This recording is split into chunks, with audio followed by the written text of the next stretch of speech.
Hey everybody, Jeff Schneider here. In my last video, I did a reharmonization of Sam Smith's Too Good at Goodbyes, and I showed you a little bit of the tutorial that goes along with it. So in this one, I'm going to do the full breakdown. I'm going to show you the whole tutorial, and this is number 2 in the How to Make Anything Jazzy series. So if you have any suggestions as to another song to do a reharmonization for to make it a little bit jazzier, please leave a comment. Also, the sheet music for this reharm is available on my Patreon page, so I'll link that up as well. So thanks in advance for watching this. I hope you get something out of it. Here we go.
So we're primarily in the key of F major here. A couple of times we modulate out of the key of F briefly, but a lot of what you're hearing is just F major with a bunch of really interesting passing chords. So we're going to break some of those down and see what's going on. So we start off with F major, and then,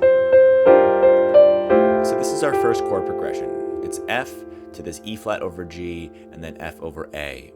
I really like doing chords, major chords with the third and the bass, especially consecutively. You can pretty much go to any chord you want as long as the third is in the bass, and even if it's not diatonic, it's still going to sound good. There's something about that interval structure that works really well for moving harmony all over the place. So in this example, I have E flat over G, or E flat major 13 over G, going to F major over A, and I can take this, I'm just going a bunch of random chords with the third and the bass, and it sounds great. It's just a really nice sounding chord, and the voicing that you use also has an impact on that. So if you take a look here, my first voicing looks like this with F, C, G, and then A. Then this is the third and the bass there. There's the major 7, the 1. This is an E flat chord, by the way. The 9, the 3, and then the 5. And then you can add the 13 on there if you like. And then after that we have F major 9 over A, another one of my favorites. Classic voicing here, 3, 7, 1, 9, 5. Okay, so going on, we have another chord with the third and the bass. This is B flat major 9 over D, and this is essentially the 4 chord with the third and the bass, the third of that 4 chord in the bass. So again, we're in the key of F, the 4 chord is B flat, the third of B flat is D. So that's what it is doing down there. 2, 5, 1. 2, 5, 1 to B flat major. Basic. All right, passing chords. A minor, G minor, F. Nothing to write home about, but it does fill the gap. It does fill some of that space there. Let's keep going. So we're back to F major. Now we're going to do this thing here. So what is this? This C7 flat 9 sus4 chord. This chord right here, and this is over F. This almost functions like a 5 of D minor, like a secondary dominant chord. If you look at this voicing right here, this also is similar to an A altered voicing. If I put an A in the bottom, this is like an A7 sharp 9 sharp 5 chord. Very popular, going to a D minor 7 like this. You hear that all the time in jazz harmony. In this case, I am going to D minor 7, but I'm keeping that F in the bass. So, like bad. You also have this nice chromatic passing thing happening with the C to the C sharp to the D. That's always nice. And then we're going to do a 2-5-1, a minor 2-5-1 to D minor. So that's going to the relative minor of F major. And from that D minor, we're going to do another 2-5 going to B flat major, the 4 chord. But before that, we're going to do a passing chord, this E flat major over D flat. This gets us to C minor. It's a nice way of getting that chromatic bass line. D, D flat, and then C.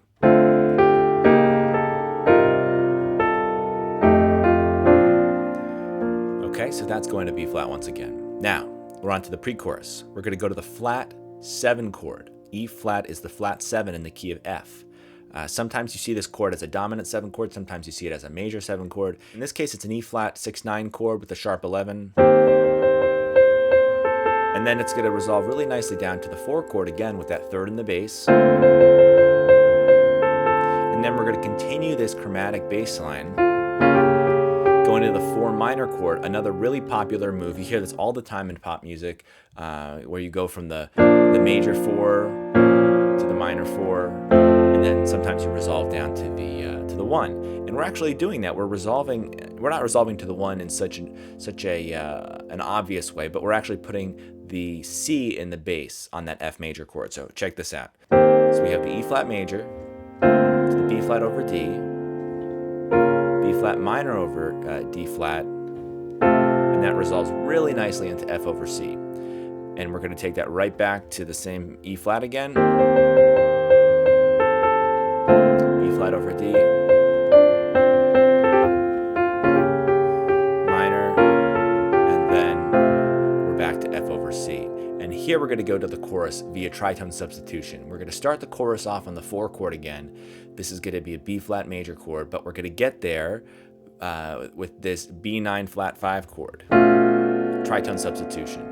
So we're substituting for that F7 chord. That would be the secondary dominant going to the 4 chord, going to B flat major. So it sounds really nice. We have...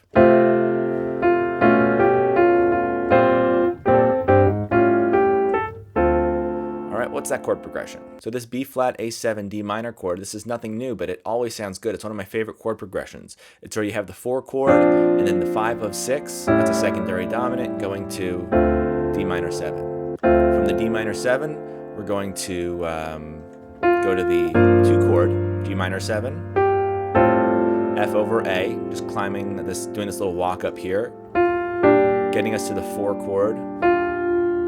Then we have a bunch of chords in here. So let me play it first and then we'll break it down. So this is from the G minor. G minor, F over A, B flat 6, G7 over B. This is sort of a secondary dominant of the 5 chord of C7. And then instead of going to C7, we're going to this G minor over C, which is kind of like a C sus chord. G minor over C is almost the same. It is the same notes as like a C sus chord. So you can think of that G7 over B as the secondary dominant to C. And then C sharp diminished 7 is definitely going to be related to this upcoming D minor 7. That's a classic resolution there. C sharp going into D. And then, of course, we go back to our flat 7 chord, E flat major 9. This chord has a lot of emotional charge to it, I think. It does have that sort of epic feel to it within the context of F major. You know, F major has this really resolved home-like sound, and then E flat, it's dramatic. It's dramatic. I like it here, and I think that's why it works well in the chorus especially. Okay, the second half of the chorus, we're actually not going to repeat the same chord progression. We're going to switch it up a little bit. Going to, this is C over E, this is just the 5 chord, going to 1, this is the 1 with the 3rd in the bass, 4 chord. Again, there's not a lot happening here that's not diatonic. These are just a lot of passing chords, 3rds in the bass. That trick is one of my favorites. It works really well. F over A, same kind of thing. 1 chord with the 3rd in the bass. That's the 6th chord, very popular. And then this is a little bit of a surprise. We're going to G7. This is the 2 dominant chord. Instead of going to 2 minor, we're going to 2 dominant. I think it does act as that little surprise factor there, and it switches it up. It makes your ears perk up. And I think that's an important point, right? If you have all these expected chords, then it can be a little bit, I don't know if boring is the right word, but if you don't have enough of that surprise factor in there, people can tune out. And a chord like G7, where you would think it's G minor, the G7 is like, oh, that's something different. I didn't expect that. It makes people pay attention, and in a good way. So following that is the 5 chord, and that's resolving to F, 2, 5, 1. Okay, so the last 4 bars or so here, this is where things get a little bit crazy. We're gonna go to G flat major 9, which if we didn't have anything after this, you could call this just like a flat 2 chord in the key of F major. Like you could resolve that down to F major and it would sound pretty good. Right, you hear that a bunch. But we're actually going to use this G flat major 9 as a pivot chord to get us to the key of D flat major. And to do that, we're gonna pretend this is the 4 chord, going to the 5 chord, A flat 13 sus, resolving to D flat major 9. So that is a real dramatic modulation there that certainly comes out of left field. So I'll do it once more. I'll play that 2-5 to F major followed by the modulation to D flat major.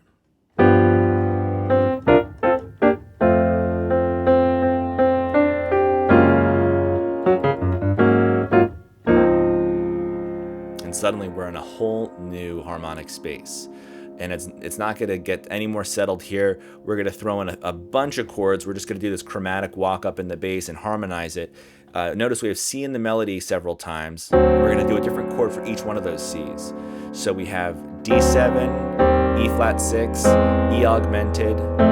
There's our F major. And then we're doing that D over F sharp. We're modulating to I don't even know. I guess it's kind of like we're modulating to C major here because we've got the G sus chord, and then we do a head fake. We go to the A major chord. This is a nice trick here. It's like instead of doing a true deceptive cadence, which is where you'd go to the 6th chord, which would be A minor, we're going to A major. And then we do that. This is okay. So if we're in the key of C major, this B flat major 7 would act as the flat 7 chord, which again is sort of a theme within this chord progression. But what we're also going to do is use that B flat major 7 chord to get us to an E flat 6-9 chord again, because that relationship of B flat to E flat is a 5th, or if you want to go up, a 4th. And as you may know, 5ths and 4ths really lend themselves well to chord progressions, right? The circle of 5ths, the circle of 4ths. A 2-5-1. If you don't know this, a 2-5-1 is a series of 3 chords separated by a 4th or a 5th. 2, 5, 1. Up a 4th, up a 4th. Or you go the other way. 2, 5, 1. Down a 5th, down a 5th. So that's why the circle of 5ths is so important, especially for harmonic progressions. So where was I? Right. So we're on the E flat 6, and then E augmented acts as a passing chord to get us back to F major. So to summarize here, we're not using too many modulations, except for that one at the end is probably the most drastic, going to D flat major. And then all those chords to get us back to F major, you got a lot of passing chords in there. And one of the big reasons we're able to use those passing chords to get us from point A to point B is the bass line. The bass line is so sort of chromatic. The voice leading with that helps us get from one area to the next. And those two areas might not be related at all, but with the passing chords and the chromatic bass line, you can get away with a lot in that manner. If you have any questions or comments, feel free to leave them down below. If you haven't subscribed, definitely subscribe, definitely subscribe, definitely subscribe, definitely subscribe, definitely subscribe, definitely subscribe, definitely subscribe, definitely subscribe, definitely subscribe, definitely subscribe.